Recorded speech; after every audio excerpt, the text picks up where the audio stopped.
اور دوسری بات 15ویں شعبان کے سلسلے میں جو روایت کئی ایک محدثین نے اس کو حسن کا درجہ دیا، جس میں علامہ البانی بھی ہیں، اور وہ ہے روایت جس میں یہ بیان کیا گیا کہ اللہ تعالیٰ اس رات مطلع ہوتے ہیں، مطلب دیکھتے ہیں، نظر کرتے ہیں بندوں پر، اور ہر ایک کی مغفرت فرماتے ہیں سوائے 2 بندوں کے، الا لمشرک او لمشاہد، یا وہ شرک کرنے والا بندہ ہے،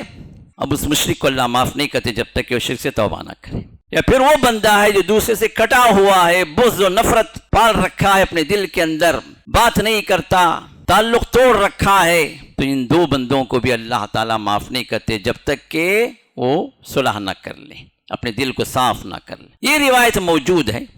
اب اس روایت کے اندر محدثین 2 طرف گئے ہیں، بعض نے اس کو حسن کہا اور کئی ایک نے کہا کہ یہ حسن کا درجہ بھی یہ روایت نہیں لیتی بلکہ یہ ضعیف ہے، اور اس میں جو ہے علامہ حیثمی ہیں، علامہ ابن حجر ہیں، اور بھی دوسرے محدثین ہیں جو کہتے ہیں کہ یہ روایت ضعیف ہی ہے۔ اگر اس کو ہم جو ہے صحیح بھی مان لیں، حسن کا درجہ جن محدثین نے دیا ہے اس کو بھی مان لیں، تو اس سے کیا ثابت ہوتا؟ اس سے صرف یہ ثابت ہوتا ہے کہ اس رات میں اللہ مغفرت فرماتے ہیں۔ 2 بدنصیب بندوں کو مغفرت نہیں ہوتی، ایک مشرک جو اللہ کے ساتھ شرک کرنے والا، دوسرا وہ بندہ جو دوسرے سے کٹا ہو۔ اب یہ ایک مختلف فی روایت کو لے کر کیا اس سے کوئی ایسی بات ثابت ہوتی ہے کہ اس رات آپ خصوصی نماز پڑھیں، اس رات کوئی خاص عبادت کریں، اس دن کوئی خاص روزہ رکھیں؟ تو عبادات کو لے کر اس رات میں کوئی ایسی حدیث آئی نہیں کہ جس کے اندر یہ بات بیان کی گئی ہو۔ جو بھی اس رات کی فضیلت بیان ہوئی ہے صرف مغفرت کے اعتبار سے، اور یہی بات رسول اللہ صلی اللہ علیہ وسلم نے صحیح مسلم کے اندر صحیح حدیث میں یہ بات ہمیں معلوم ہوتی ہے کہ رسول اللہ صلی اللہ علیہ وسلم نے فرمایا کہ ہر پیر اور جمعرات کو اللہ کے حضور بندوں کے اعمال پیش کیے جاتے ہیں، اور ہر ایک کی معافی ہوتی ہے سوائے یہی 2 بندے، کون؟ ایک مشرک، دوسرا وہ جو دوسرے سے کٹا ہوا ہو، بغض و نفرت پال رکھا ہو۔ یہ تو ہر پیر و جمعرات ہو رہا ہے۔ پیر و جمعرات کی روایت صحیح ہے، سب محدثین متفق ہیں کہ یہ صحیح ہے، مسلم کی روایت ہے، اور وہ روایت جس کے اندر اختلاف ہے صرف سال بھر میں 1 رات، اور اس کو جو لوگ لے کر اڑے۔ اور رہی عبادات کی، تو عبادات کے سلسلے میں جتنی بھی روایتیں، کوئی 100 رکعت کی روایت بیان کرتا ہے، کوئی جو ہے 12 رکعت کی روایت بیان کرتا ہے، کوئی جو ہے عمر قضا کے بارے میں کہتا ہے، ساری رات نمازوں کی۔ یاد رکھیں یہ سب وہ باتیں ہیں جو آپ کو اگر آپ عمل کریں، قبول کریں تو بدعتی بنائیں، بدعت میں لے جائیں گے، کیونکہ رسول اللہ کے زمانے میں کم سے کم 10 تو شب برات آئی ہوں گی مدینہ آنے کے بعد۔ کسی ایک رات میں آپ خاص نماز پڑھی ہو۔ حضرت ابوبکر کی زندگی میں 3 تو آئی ہوں گی، حضرت عمر کی زندگی میں 10 سال کی خلافت تھی، 10 تو آئی، حضرت عثمان کی زندگی میں 12 سال خلافت تھی، 12 تو آئی، حضرت علی کی خلافت میں 4 سال، 4 شب برات تو آئی۔ یہ 30 سالہ دور جو گزرا، اور نبی علیہ السلام کا 10 سال کا دور ہے، 40 سال کے اندر کوئی ایک رات ایسی ہمیں بتا دیں کہ جس میں رسول اللہ صلی اللہ علیہ وسلم نے کوئی خاص نماز پڑھی ہو 15ویں شعبان کو، یا کہ اس دن کا اپنے خاص روزہ رکھا ہو، تو پھر ہم آگے بڑھیں گے، ہم پہلے ہوں گے، کیونکہ ہم نبی کی سنت کو فالو کرنے والے ہیں۔ نبی کا کوئی ایک چھوٹا سا کام بھی ہم چھوڑنے کے لیے تیار نہیں ہیں، کیونکہ نجات اسی میں ہے، نبی کے طریقے کو اختیار کرنے میں نجات ہے، تو ہم کیوں پیچھے ہٹیں گے؟ لیکن آپ ثابت نہیں کر سکتے۔ 40 سال کے اس دور کے اندر نبی علیہ السلام نے ایک مرتبہ آپ نے نماز کا قیام کیا ہو 15ویں شعبان کو، یا اس دن کا خاص روزہ فضیلت بیان کی ہو کہ یہ فضیلت والا روزہ ہے؟ اگر ہے تو ضرور ہم کریں گے، نہیں ہے اور 1000 بار نہیں ہے تو ہم آپ سے درخواست کرتے ہیں کہ جو بھی اس رات کی فضیلت جو بتاتے ہیں اللہ کے لیے اپنے آپ کو بدعتی نہ بناؤ۔ بدعت میں کوئی خیر نہیں ہے، بدعت کے اندر شر ہے، اور شر الامور محدثات ہر خطبے میں پڑھا جاتا ہے۔ سب سے زیادہ شر ترین کام، بدترین کام وہ ہے جو جس دین کے اندر نئے نئے کام ایجاد کیے جائیں۔ امت کتنا بھی کر لے، امت کیسے کیسے لوگوں سے بھری ہو، کئی جو ہے وہ لوگ جو ہے علامہ صفت لوگ ہیں، وہ کہہ رہے ہیں کہ ہاں بھائی شب برات منانی چاہیے، لیکن ہمارے لیے آئیڈیل اللہ کے رسول ہیں، صحابہ ہیں۔ وہاں سے اگر مل رہا ہے الحمدللہ ہم کریں گے، نہیں ملتا ہے پوری دنیا کے لوگ مل کر کہیں ہم ماننے والے نہیں، کیونکہ دین نہ ان کا ہے نہ ہمارا ہے، دین اللہ اس کے رسول کا۔ MSLI TV، رہنمائی بدلتی دنیا کے لیے۔ ان الحمد للہ نحمده ونستعينه ونستغفره ونؤمن به ونتوكل عليه ونعوذ بالله من شرور أنفسنا ومن سيئات أعمالنا من يهده الله فلا مضل له ومن يضلل فلا هادي له ونشهد أن لا إله إلا الله وحده لا شريك له ونشهد أن محمدًا عبده ورسوله أما بعد فإن خير الحديث كتاب الله وخير الهدي هدي محمد صلى الله عليه وسلم وشر الأمور محدثاتها وكل محدثة بدعة وكل بدعة ضلالة أما بعد أيها المسلمون فقد قال الله تعالى في كلامه العزيز أعوذ بالله من الشيطان الرجيم بسم الله الرحمن الرحيم حاميم والكتاب المبين إنا أنزلناه في ليلة مباركة إنا كنا منذرين فيها يفرق كل أمر حكيم أمرا من عندنا إنا كنا مرسلين. ويقول ابن مسعود رضي الله تعالى عنه اتبعوا ولا تبتدعوا فقد كفیتم. ہر قسم کے حمد ثنا، کبریائی و بڑائی، تحمید و تمجید، تقدیس و تسبیح صرف اس اللہ وحدہ لا شریک لہ کے لیے لائق ہے، جس نے ہمیں اور آپ کو اس دین کی پیروی کی توفیق عطا فرمائی جو دین سچا اور کھرا،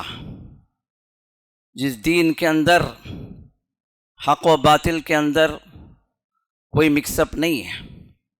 جس کے اندر حق واضح واضح اور ہر باطل اور گمراہی کو بھی واضح کر دیا گیا۔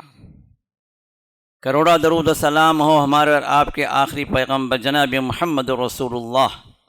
صلی اللہ علیہ وسلم پر، جو اس دنیا سے جب گئے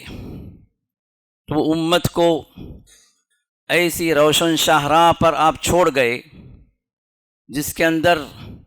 کوئی تاریکی، کوئی گمراہی باقی نہیں رہی، جس کے بارے میں آپ نے نہ فرما دیا ہو، نہ نشاندہی کر دی ہو۔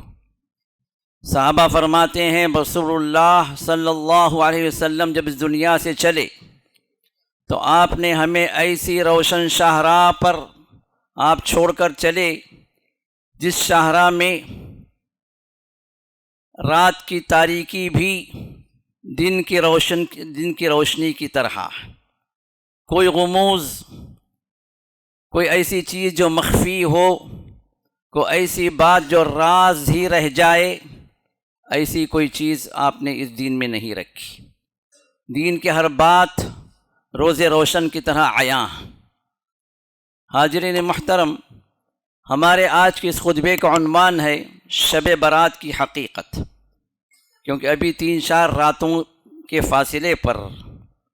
وہ رات ہے جس کو ہماری امت کا ایک بہت بڑا طبقہ عید شب برات کے نام سے مناتا، اور ساری رات رت جگائی ہوتی ہے۔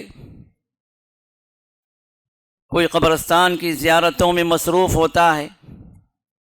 کوئی نمازوں کے اندر، کوئی عمر قضا پڑھنے کے لیے کھڑا ہو جاتا ہے، کوئی ایسا بندہ ہوتا ہے جو 100 رکعت پڑھتا ہے، کچھ لوگ ایسے ہوتے ہیں رات بھر بھی عبادت کرتے ہیں اور وہ دن کا روزہ بھی رکھتے ہیں، اور بظاہر یہ چیزیں ایک ایسی دلیل کے تحت کی جاتی ہے، جب ان سے پوچھا جاتا ہے تو کہتے ہیں کہ بھائی جو لوگ سال بھر نماز نہیں پڑھتے، کم سے کم سال میں ایک مرتبہ تو نماز کے لیے آ جاتے ہیں، کھڑے ہو جاتے ہیں، مسجد کے اندر تو آتے ہیں، موقع ہے، اس سے بھی کیوں روکتے ہیں آپ؟ ہم ان کو نماز ہی کی تو تعلیم دیتے ہیں، روزہ ہی تو رکھنے کے لیے کہتے ہیں، یہ عبادت ہی تو ہے، کوئی ہم غلط کام کی طرف ان کو دعوت نہیں دیتے ہیں نا،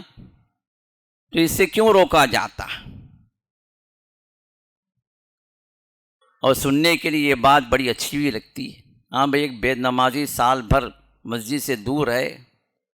اب جو ہے آج کی رات نہا دھو کے اگر آنکھ کھڑا ہو گیا، عمر قضا کے نام سے قضا جو چھوٹی ہوئی نمازیں وہ پڑھ لیا، تو گناہ کی بات کیا ہے؟ نمازیں ہی تو ادا کی اس نے۔ یاد رکھیے کہ بدعت جب بھی شروع ہوتی ہے وہ ثواب ہی کی نیت سے شروع ہوتی ہے، لوگوں کو ثواب ہی کا جھانسا دیا جاتا ہے، بدعت حسنہ کے نام سے ہی ان کو ورغلایا جاتا ہے، اچھی اچھی باتیں ہی سنا کر ان کو بدعات کی طرف کھینچا جاتا ہے۔ بدعت کبھی بھی بری نیت سے نہیں شروع ہوئی، لیکن کوئی نیت اچھی ہو جانے کی وجہ سے وہ چیز اچھی ہونا ضروری نہیں ہے، اور خاص طور پر عبادت جو محمد رسول اللہ صلی اللہ علیہ وسلم پر اللہ تعالیٰ نے موقوف کر دی، وہاں سے یہ سلسلہ بند ہو گیا۔ اب اس کے بعد امت کے کسی بھی فرد کو یہ حق نہیں دیا گیا کہ کچھ نیا سلسلہ شروع کرے عبادت کے نام پر، اور عبادت وہی قبول ہے جو نبی علیہ السلام کے طریقے پر کی جائے۔ اسی وجہ سے عبداللہ بن مسعود رضی اللہ تعالی عنہ کا یہ قول میں نے آپ کے سامنے رکھا خطبے کے شروع میں، آپ نے ارشاد فرمایا اتبعوا، اے لوگوں پیروی کرو نبی کی، آپ کی سنتوں پر عمل کرو، آپ کے طریقے کو اختیار کرو، ولا تبتدعوا، اور نئی چیزوں کو ایجاد نہ کرو، بدعتی نہ بنو، سنت کے پیروکار بنو، بدعتوں کو اختیار نہ کرو۔ فقد کفیتم، تم کفایت کر گئے، کیونکہ نبی نے سب چیزیں بیان کر دیں، سب طریقے بتا دیے کہ اللہ کو راضی کرنے والے طریقے کون سے ہوں اور کیسے کیسے کیے جائیں، نبی علیہ السلام نے سب بتا دی اور صحابہ نے عمل کر دیا۔ اب کوئی گنجائش نہیں ہے کہ آپ اپنے طور سے کوئی نیا طریقہ اختیار کریں اور اللہ کو راضی کرنے کے لیے آپ وہ اعمال کریں جو حقیقت میں اللہ نے نہ بیان فرمایا ہے، نہ نبی علیہ السلام نے اس کو کیا ہے، نہ صحابہ نے اس پر عمل کیا۔ اب آئیے ہم آتے ہیں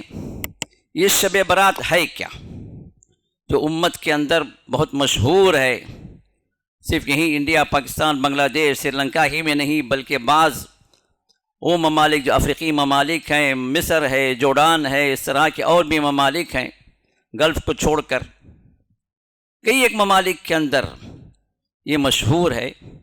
شب برات کے نام سے، لیکن شب برات کے نام سے ہمارے انڈیا، پاکستان وغیرہ کے علاقوں کے اندر مشہور ہے۔ پہلی بات تو یہ ہے کہ شب برات کا یہ لفظ، یہ در حقیقت یہ مکسچر ہے پرشین اور عربک، دو الفاظ کو ملا کر۔ شب ہے فارسی کا لفظ، رات کے معنی، اور برات جو ہے وہ عربی کا لفظ ہے، دونوں کو ملا کے ایک لفظ بنا دیا گیا۔ یہ خود اس بات کی دلیل ہے کہ یہ میڈ ان انڈیا پاکستان ہی کی کوئی فیکٹری میں بنایا گیا ہے۔ حدیث کے اندر تمام احادیث کو آپ کھنگال دیں، کسی بھی حدیث کے ذخیرے کے اندر شب برات، یا عربی میں اگر ہم اس کو ترجمہ کر دیں لیلۃ البراء، لیلۃ البراء کے نام سے پوری احادیث کے ذخیرے میں، حتیٰ کہ ضعیف احادیث کے ذخیرے میں بھی لیلۃ البراء کا لفظ ہی نہیں، وہ لفظ ہی نہیں۔ جو لفظ آتا ہے وہ کیا ہے؟ لیلۃ النصف من شعبان، شعبان کا آدھا حصہ اس کی رات، یعنی نصف شعبان کی رات، یعنی 15ویں رات، 15ویں شعبان کی رات، یہ الفاظ۔ اب اس کو لیلۃ البراء یا شب برات نام کیسے پڑا، کہاں سے یہ چیز آئی؟ اگر اس کی تحقیق میں اگر ہم تھوڑا سا غور و خوض کرتے ہیں، تھوڑا سا اس کے اندر ہم تحقیق کرتے ہیں، تو پتہ یہ چلتا ہے کہ روایات کے مطابق ہمیشہ کی طرح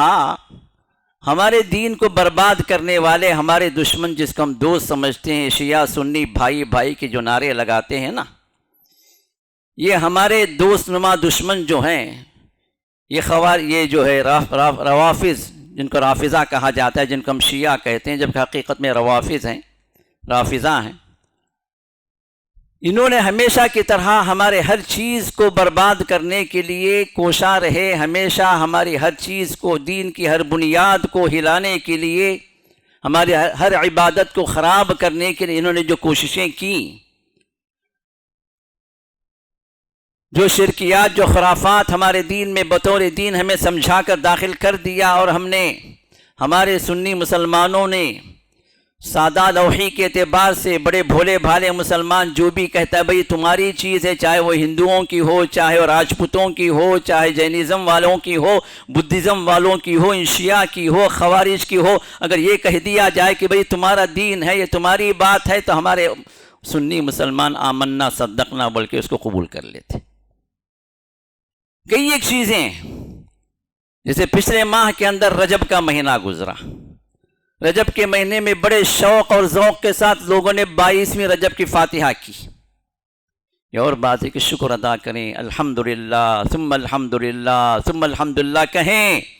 جو اہل حدیث حضرات ہیں، جو کتاب و سنت کو فالو کرنے والے ہیں، جو نبی کے طریقے کو اپنانے والے ہیں، اپنی زندگی کے اندر امپلیمنٹ کرنے والے ہیں، اللہ نے ان ہدایت پر رکھا ہے، الحمدللہ۔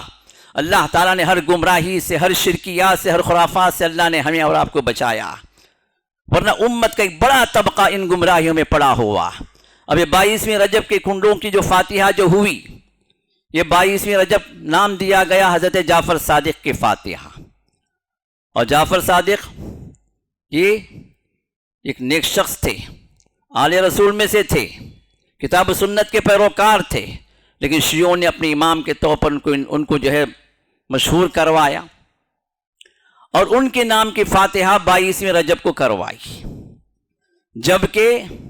22ویں رجب کا تعلق جعفر صادق سے ہے ہی نہیں، نہ اس دن پیدا ہوئے نہ اس دن کا انتقال ہو۔ اس دن جو انتقال ہوا حضرت امیر معاویہ رضی اللہ تعالی عنہ کا، اور ان کی وفات کی خوشی میں انہوں نے کنڈے بھرے، انہوں نے جو ہے حلوے بانٹے، کیونکہ بہت بڑے دشمن سمجھتے تھے، بلکہ آج بھی سمجھتے ہیں یہ رافضہ حضرت امیر معاویہ کو، کچھ سیاسی اسباب کی وجہ سے۔ اب سنیوں کے درمیان میں یہ پھیلا دیا بھائی آل رسول ہیں، بہت بڑے پہنچے ہوئے بزرگ ہیں، حضرت امام جعفر صادق جب ان کے امام ہیں، وہ ہمارے نہیں ہیں، یہ ان کے نام کی فاتحہ، اور ان سے زیادہ ہم سنیوں نے اس کو لیا، اور اس کو جو فاتحہ اور کنڈے بھرنے کے معاملے میں ہم آگے بڑھ گئے، جبکہ یہ شیعہ دشمنی، صحابہ سے دشمنی کا اظہار ہے، یہ 22ویں رجب کی فاتحہ، اور شرک تک چلے گئے، غیر اللہ کی نیازیں دلانے کے لیے بھی ہم لوگ آگے بڑھ گئے۔ نام کیا ہے؟ آل رسول حضرت جعفر صادق، ان کے نام کی فاتحہ۔ اسی طرح یہ ایک مقدس رات اللہ نے ذکر فرمایا، لیلۃ القدر، قدر والی رات، وہ ہے شب قدر جس کو ہم کہتے ہیں، جس میں قرآن نازل ہوا، رمضان کی آخری راتوں میں ایک رات پر اللہ نے رکھا، اور امت کے اندر جھانسا دیا گیا، نہیں یہ ایک نہیں جی،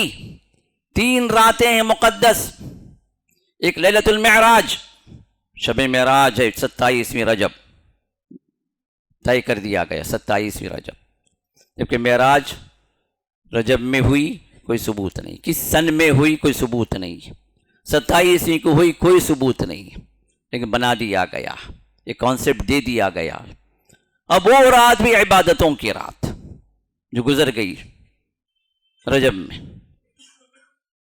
دوسری رات یہ جو آنے والی ہے 15ویں شعبان کی رات، جس کو شب برات کہہ دیا گیا،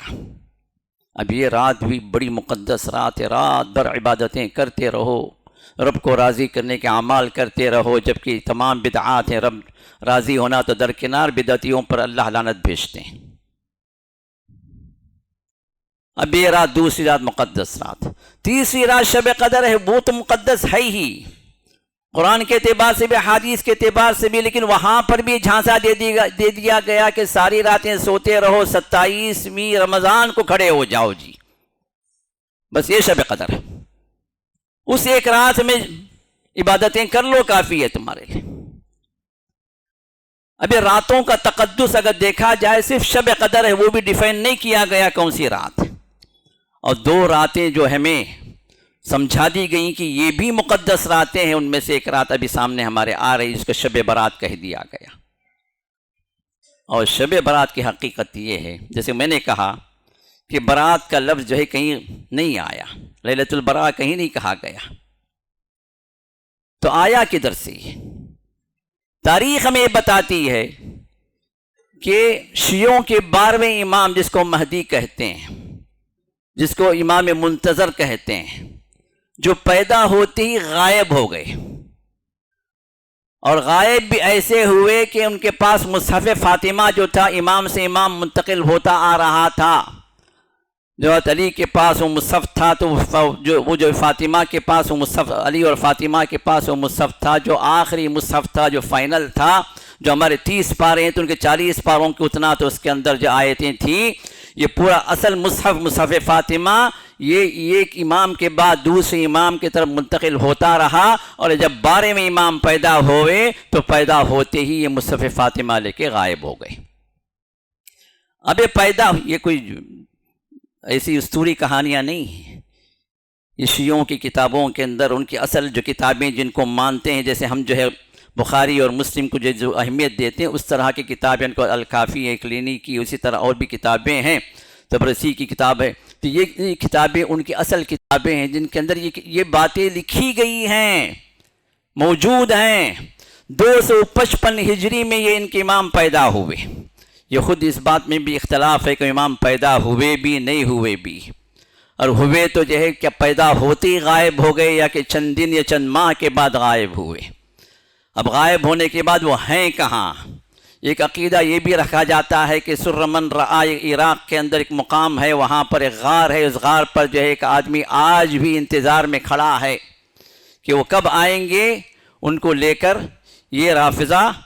واپس آئیں گے، سنیوں کے درمیان میں ان کی حکومت رہے گی، اور یہ کیا کریں گے، سب سے پہلے حضرت ابوبکر، عمر، عثمان کو ان کی قبروں سے نکالیں گے اور ان کو پھانسی پہ لٹکائیں گے۔ نعوذ باللہ۔ یہ ہے عقیدہ رجعت، جن کے پاس ایک اہم ترین عقیدہ کہ امام کی واپسی، اور امام آئیں گے اسی لیے کہ سنیوں کو عذاب دیں،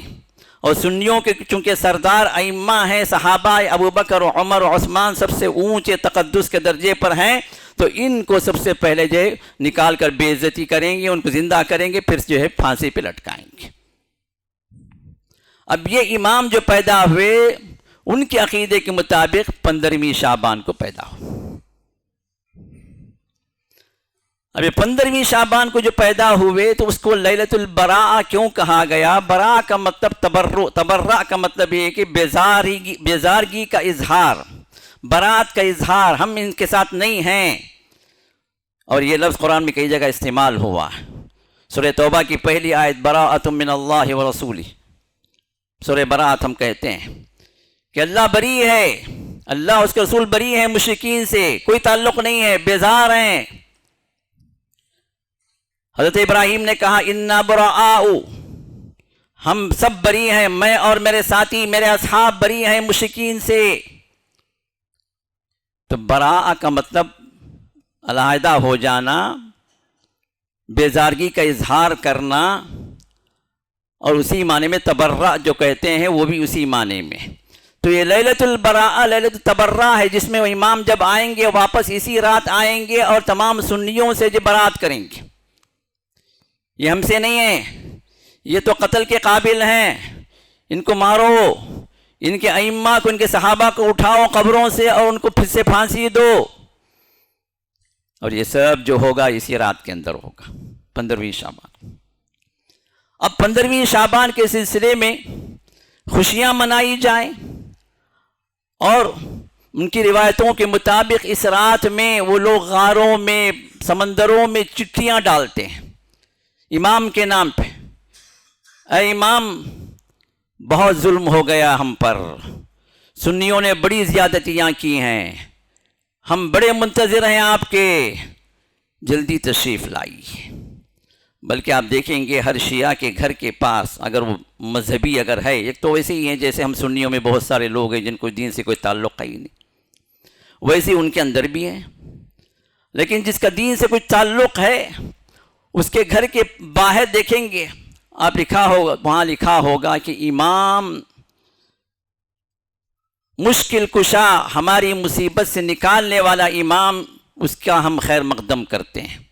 اس کو ہم خوش آمدید کہتے ہیں۔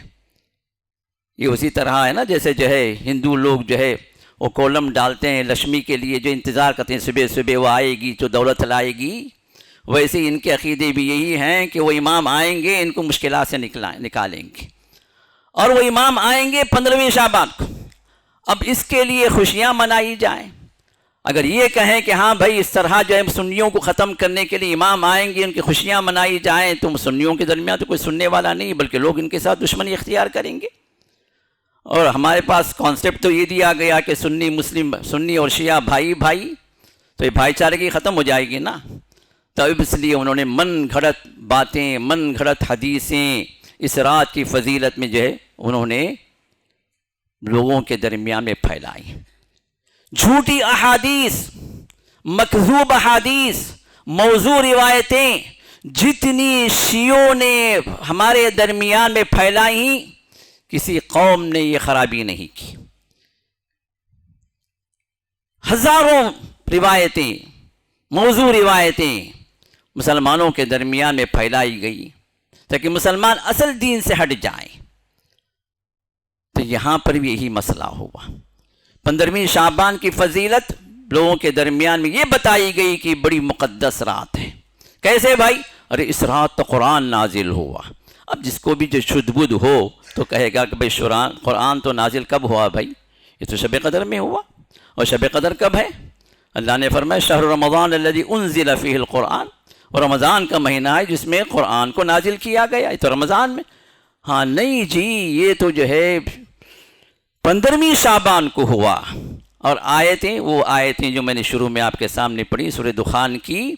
ان آیات کو لوگوں کے سامنے بیان کیا جاتا۔ اور افسوس کی بات یہ ہے کہ ہمارے بعض سنی علماء وہ لوگ بھی ان کے جھانسے میں آ گئے۔ اس رات کی فضیلت میں آیات بیان کی جاتی ہیں جو آیات ہیں حقیقت میں شب قدر کی، ان آیات پر، اس کا ترجمے پر آپ غور کریں۔ حامیم، سورہ دخان کی شروع کی آیات، حامیم والکتاب المبین، قسم ہے کتاب مبین کی، یعنی قرآن کریم کی۔ انا انزلناہ، ہم نے بے شک نازل کیا اس کو، یعنی قرآن کو، فی لیلۃ مبارکہ، بڑی برکت والی رات میں۔ قرآن کب نازل ہوا؟ 15ویں شعبان کو، یا شب قدر جو رمضان میں ہے؟ اللہ نے اسی کی وضاحت فرما دی سورہ قدر میں کہ شب قدر میں نازل ہوا، اور شب قدر رمضان میں ہے۔ قرآن کریم کی آیات واضح واضح ہیں۔ اب یہاں پر اللہ جو فرماتے ہیں فی لیلۃ مبارکہ، بڑی برکت والی رات میں نازل کیا۔ انا کنا منذرین، ہم بے شک ڈراوا دینے والے ہیں۔ پھر فیہا یفرق کل امر حکیم امرا من عندنا، ہمارے حکم سے اس رات میں ہر مضبوط معاملے کی تقسیم کی جاتی ہے، یعنی تقدیر کا بٹوارا ہوتا ہے۔ سال بھر کی تقدیر اللہ تعالیٰ و کنسرن فرشتوں کو سونپ دیتے ہیں سال بھر کے لیے۔ آپ کی تقدیر، میری تقدیر، فلاں کی تقدیر، ہر فرشتہ جو ذمہ دار ہے اس کے ذمے اللہ تعالیٰ کر دیتے ہیں سال بھر کی تقدیر۔ اس کائنات کی پوری تقدیر جو سال بھر کی اللہ تعالیٰ بانٹ دیتے ہیں۔ یہ کب ہوتا ہے؟ شب قدر میں، قدر والی رات۔ قدر کا ایک معنی تقدیر بھی ہے، تقدیر والی رات۔ یہ جو کچھ بھی ہے یہ ہوتا ہے شب قدر کے اندر۔ شب قدر ہے رمضان میں، اور یہاں جھانسا ان آیات کو پڑھ کر یہ دیا جاتا ہے، دیکھو یہ جو ہے شب قدر نہیں ہے، یہ جو ہے شب برات ہے، 15ویں شعبان کی رات ہے۔ اور بیان کیا جاتا ہے کہ حضرت عبداللہ بن عباس رضی اللہ عنہ اس کی تفسیر ہی کیا کرتے تھے، جبکہ جھوٹ ہے، یہ بھی جھوٹی روایت ہے، یہ روایت بھی ثابت نہیں ہے۔ عبداللہ بن عباس مفسر قرآن ہے۔ عبداللہ بن عباس رضی اللہ تعالی عنہ صحابہ کے درمیان میں قرآن کی تفسیر کے لیے مشہور تھے، بلکہ بڑے بڑے صحابہ آپ کے پاس آ کر قرآن کریم کی تفسیر پوچھا کرتے تھے کہ نبی علیہ السلام کی پروردہ تھے اور آپ کی پرورش میں پلے، اور اللہ کے رسول صلی اللہ علیہ وسلم نے آپ کو دعائیں دیں، اللہم علمہ التأویل، اے اللہ قرآن کی تفسیر تو اس کو سکھا دے۔ یہ مفسر قرآن ہے، اور چونکہ ان کے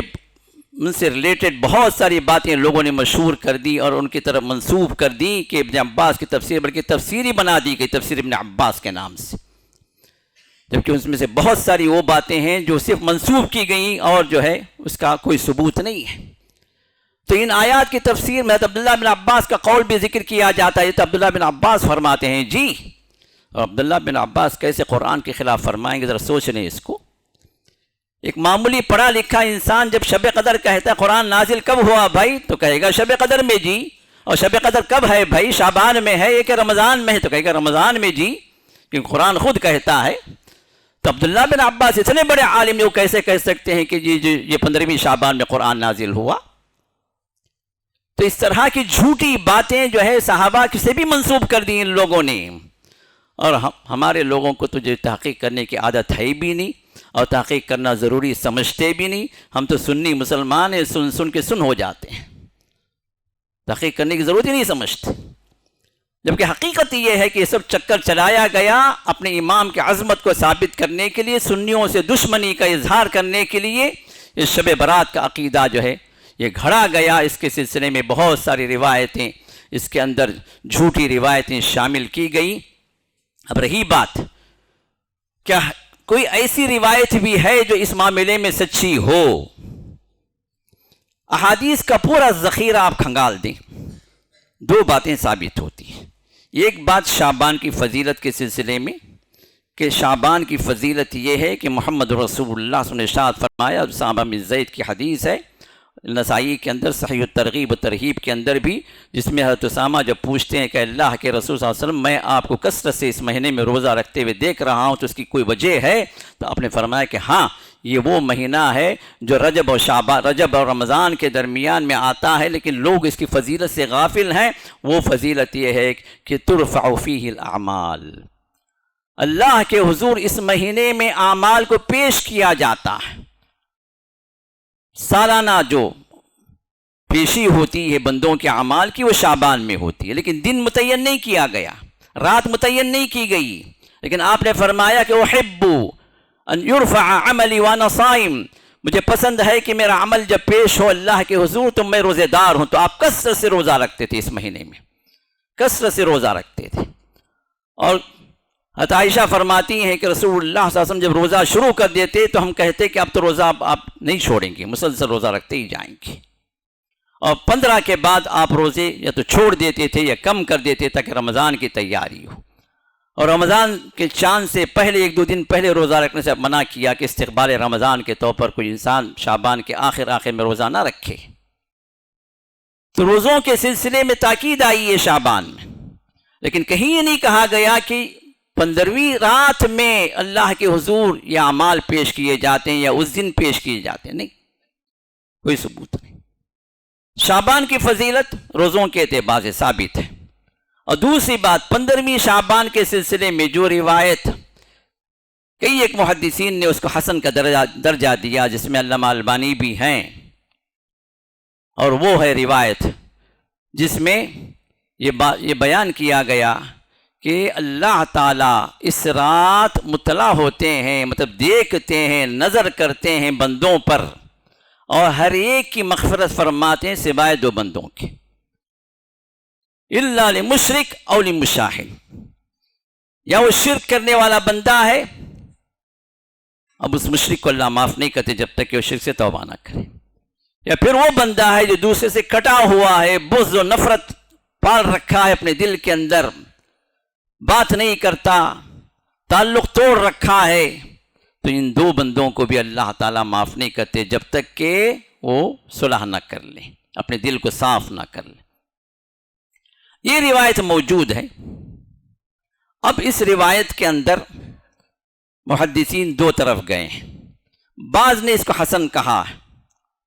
اور کئی ایک نے کہا کہ یہ حسن کا درجہ بھی یہ روایت نہیں لیتی بلکہ یہ ضعیف ہے، اور اس میں جو ہے علامہ حیثمی ہیں، علامہ ابن حجر ہیں، اور بھی دوسرے محدثین ہیں جو کہتے ہیں کہ یہ روایت ضعیف ہی ہے۔ اگر اس کو ہم جو ہے صحیح بھی مان لیں، حسن کا درجہ جن محدثین نے دیا ہے اس کو بھی مان لیں، تو اس سے کیا ثابت ہوتا؟ اس سے صرف یہ ثابت ہوتا ہے کہ اس رات میں اللہ مغفرت فرماتے، دو بدنصیب بندوں کو مغفرت نہیں ہوتی، ایک مشرک جو اللہ کے ساتھ شرک کرنے والا، دوسرا وہ بندہ جو دوسرے سے کٹا ہو۔ اب یہ ایک مختلف فی روایت کو لے کر کیا اس سے کوئی ایسی بات ثابت ہوتی ہے کہ اس رات آپ خصوصی نماز پڑھیں، اس رات کوئی خاص عبادت کریں، اس دن کوئی خاص روزہ رکھیں؟ تو عبادات کو لے کر اس رات میں کوئی ایسی حدیث آئی نہیں کہ جس کے اندر یہ بات بیان کی گئی ہو۔ جو بھی اس رات کی فضیلت بیان ہوئی ہے صرف مغفرت کے اعتبار سے، اور یہی بات رسول اللہ صلی اللہ علیہ وسلم نے صحیح مسلم کے اندر صحیح حدیث میں یہ بات ہمیں معلوم ہوتی ہے کہ رسول اللہ صلی اللہ علیہ وسلم نے فرمایا کہ ہر پیر و جمعرات کو اللہ کے حضور بندوں کے اعمال پیش کیے جاتے ہیں، اور ہر ایک کی معافی ہوتی ہے سوائے یہی دو بندے۔ کون؟ ایک مشرک، دوسرا وہ جو دوسرے سے کٹا ہوا ہو، بغض و نفرت پال رکھا ہو۔ یہ تو ہر پیر و جمعرات ہو رہا ہے۔ پیر و جمعرات کی روایت صحیح ہے، سب محدثین متفق ہیں، سب محدثین متفق ہیں کہ یہ صحیح ہے، مسلم کی روایت ہے، اور وہ روایت جس کے اندر اختلاف ہے صرف سال بھر میں ایک رات، اور اس کو جو لوگ لے کر اڑے۔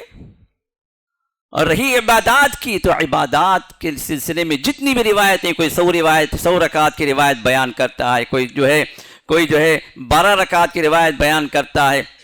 کوئی جو ہے عمر قضا کے بارے میں کہتا ہے، ساری رات نمازوں کی۔ یاد رکھیں یہ سب وہ باتیں ہیں جو آپ کو اگر آپ عمل کریں، قبول کریں تو بدعتی بنائیں گے، بدعت میں لے جائیں گے، کیونکہ رسول اللہ صلی اللہ علیہ وسلم کے زمانے میں کم سے کم 10 تو شب برات آئی ہوں گی مدینہ آنے کے بعد۔ کسی ایک رات میں آپ خاص نماز پڑھی ہو۔ حضرت ابوبکر کی زندگی میں 3 تو آئی ہوں گی، حضرت عمر کی زندگی میں 10 سال کی خلافت تھی، 10 تو آئی، حضرت عثمان کی زندگی میں 12 سال خلافت تھی، 12 تو آئی، حضرت علی کی خلافت میں 4 سال، 4 شب برات تو آئی۔ یہ 30 سالہ دور جو گزرا، اور نبی علیہ السلام کا 10 سال کا دور ہے، 40 سال کے اندر کوئی ایک رات ایسی ہمیں بتا دیں کہ جس میں رسول اللہ صلی اللہ علیہ وسلم نے کوئی خاص نماز پڑھی ہو 15ویں شعبان کو، یا کہ اس دن کا اپنے خاص روزہ رکھا ہو، تو پھر ہم آگے بڑھیں گے، ہم پہلے ہوں گے، کیونکہ ہم نبی کی سنت کو فالو کرنے والے ہیں۔ نبی کا کوئی ایک چھوٹا سا کام بھی ہم چھوڑنے کے لیے تیار نہیں ہیں، کیونکہ نجات اسی میں ہے، نبی کے طریقے کو اختیار کرنے میں نجات ہے، تو ہم کیوں پیچھے ہٹیں گے؟ لیکن آپ ثابت نہیں کر سکتے۔ 40 سال کے اس دور کے اندر نبی علیہ السلام نے ایک مرتبہ آپ نے نماز کا قیام کیا ہو 15ویں شعبان کو، یا اس دن کا خاص روزہ فضیلت بیان کی ہو کہ آپ یہ فضیلت والا روزہ ہے؟ اگر ہے تو ضرور ہم کریں گے، نہیں ہے اور 1000 بار نہیں ہے تو ہم آپ سے درخواست کرتے ہیں کہ جو بھی اس رات کی فضیلت جو بتاتے ہیں اللہ کے لیے اپنے آپ کو بدعتی نہ بناؤ۔ بدعت میں کوئی خیر نہیں ہے، بدعت کے اندر شر ہے، اور شر الامور محدثات ہر خطبے میں پڑھا جاتا۔ سب سے زیادہ شرترین کام، بدترین کام وہ ہے جو جس دین کے اندر نئے نئے کام ایجاد کیے جائیں۔ امت کتنا بھی کر لے، امت کیسے کیسے لوگوں سے بھری ہو، کئی جو ہے وہ لوگ جو ہے علامہ صفت لوگ ہیں، وہ کہہ رہے ہیں کہ ہاں بھائی شب برات منانی چاہیے، لیکن ہمارے لیے آئیڈیل اللہ کے رسول ہیں، صحابہ ہیں۔ وہاں سے اگر مل رہا ہے الحمدللہ ہم کریں گے، نہیں ملتا ہے پوری دنیا کے لوگ مل کر کہیں ہم ماننے والے نہیں، کیونکہ دین نہ ان کا ہے نہ ہمارا ہے، دین اللہ اس کے رسول کا۔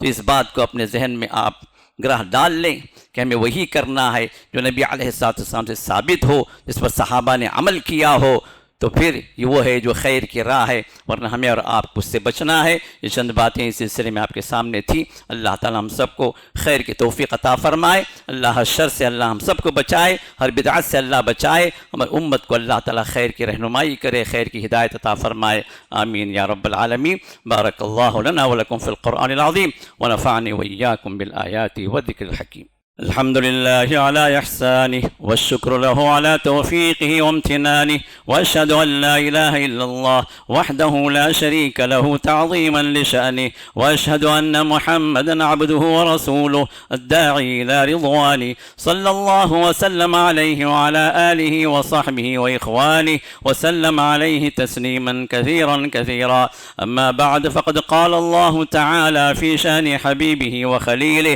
إن الله وملائكته وملائكته يصلون على النبي يا أيها الذين آمنوا صلوا عليه وسلموا تسليما اللهم صل على محمد وعلى آل محمد كما صليت على إبراهيم وعلى آل إبراهيم إنك حميد مجيد وبارك على محمد وعلى آل محمد كما باركت على إبراهيم وعلى آل إبراهيم إنك حميد مجيد اللهم أعز الإسلام والمسلمين وأذل الشرك والمشركين ودمر أعداء الدين واحمي حوزة الإسلام يا أرحم الراحمين ربنا آتنا في الدنيا حسنة وفي الآخرة حسنة وقنا عذاب النار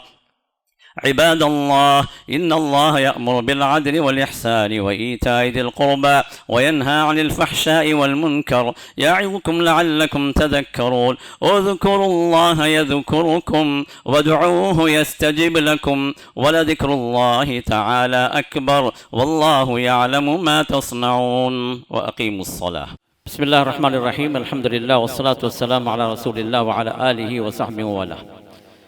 محمد رسول اللہ صلی اللہ علیہ وسلم کی بشارت ہمارے سامنے موجود ہے من بنا للہ مسجدا بنا اللہ لہ بیتا فی الجنہ جس نے اللہ کی خاطر ایک مسجد کو بنا دیا اللہ تعالیٰ اس کے لیے جنت میں ایک محل کے ضامن ہے ایک محل اللہ تعالیٰ اس کے لیے خصوصی اس عوض میں کہ اس نے مسجد میں حصہ لیا یا مسجد بنایا یا مسجد کے لیے تعاون کیا اس کے لیے اللہ تعالیٰ خصوصی محل اللہ نے وعدہ کیا الحمدللہ یہ خوشخبری آپ کے سامنے رکھنا میں ضروری بھی سمجھتا ہوں اور مجھے خود بھی مسرت ہے کہ ایک دیرینہ ہماری آرزو پوری ہو رہی ہے کہ اس مسجد کے افتتاح کے بعد سے اس بات کی ضرورت محسوس کی جاتی رہی کہ اس مسجد جو تنگ جگہ ہے تو جگہ تھوڑی اور بڑھ جائے یہ مسجد وسیع ہو جائے اور میرے بھائی جاوید رحمہ اللہ ان کی بھی خواہش تھی کہ اس مسجد کی توسیع کی جائے اور اس کے لیے انہوں نے جو ساتھ والی جو جگہ ہے اس کے لیے کوششیں بھی انہوں نے کی لیکن الحمدللہ یہ بازو والی جو جگہ ہے 1200 اسکوائر فیٹ کی ہے اس کی ڈیل ہو چکی ہے الحمدللہ یہ انشاءاللہ ہم مسجد میں شامل کریں گے توسیع کریں گے انشاءاللہ باذن اللہ اور 1,45,00,000 پہ ڈیل ہوئی ہے 2 مہینے کا وقفہ ہے ہمارے پاس میں عید کے بعد رمضان کی عید کے بعد یہ انشاءاللہ رجسٹریشن رہے گا اللہ کی ذات سے امید ہے کہ اللہ تعالیٰ نے ہمیں یہاں تک پہنچایا ہے تو آگے یہ مرحلہ بھی اللہ تعالیٰ طے کر دیں گے تو آپ سے پہلی چیز ہے کہ ہم آپ کو خوشخبری دے رہے ہیں کہ مسجد کی توسیع انشاءاللہ عمل میں آئے گی اور ایک بات یہ بھی یاد رکھیں دوسرے عام مساجد میں اور اس مسجد میں فرق یہ ہے کہ ہمارے اطراف میں جو مسجدیں ہیں تقریباً وہ مسجدیں ہیں جو جہاں پر شرکیات ہیں بدعات ہیں خرافات ہیں صحیح سنت پر قائم نہیں ہے لیکن یہ مسجد جو قائم ہوئی ہے وہ اللہ کی توحید کو بلند کرنے کے لیے اور محمد رسول اللہ کی صحیح سنتیں اس میں ادا ہوں یہاں سے سنتیں پھیلیں سنتوں کی روشنی پورے عالم میں پھیلے یہ جو ہے ہمارا اصل مقصد ہے تو دوسری بات یہ ہے کہ آپ سے تعاون کی اپیل ہے کہ جو کوئی بھی اس مسجد کی توسیع میں حصہ لینا چاہے اپنے وسعت کے اعتبار سے وہ اپنے مال کو حقیر نہ سمجھے چھوٹا سا اماؤنٹ بھی ہے وہ آپ کے لیے چھوٹا ہوگا لیکن اللہ کی نظر میں آپ کے اخلاص کے اعتبار سے اور اس نیک کام کے اعتبار سے بہت بڑا اماؤنٹ اللہ تعالیٰ اس چھوٹے اماؤنٹ کو اللہ تعالیٰ بڑا کر دیتے ہیں ایک کھجور بھی آپ دیتے ہیں 1 روپیہ بھی دیتے ہیں تو اللہ تعالیٰ اس اخلاص کی برکت سے ایک پہاڑ کے برابر اللہ اجر دیتے ہیں یہ اللہ تعالیٰ کا وعدہ ہے تو لہٰذا اس معاملے میں ہم میں کہ ہر آدمی کوشش کریں آپ خود کچھ نہیں کر سکتے تو ان لوگوں تک لے جائیں بات کو جو اس معاملے میں مدد کر سکتے جو غنی ہیں جن کو اللہ نے مال دیا ہے جو صاحب ثروت ہیں آپ ان تک اس مسئلے کو لے جائیں ان تک فارورڈ کریں تاکہ وہ لوگ آگے بڑھ کر پہلا مرحلہ یہ جو ہے ہم زمین خرید لیں گے انشاءاللہ رجسٹریشن ہو جائے گا پھر اس کے بعد انشاءاللہ تعمیر کا مرحلہ شروع ہوگا اللہ جزا خیر دے بارک اللہ فیکم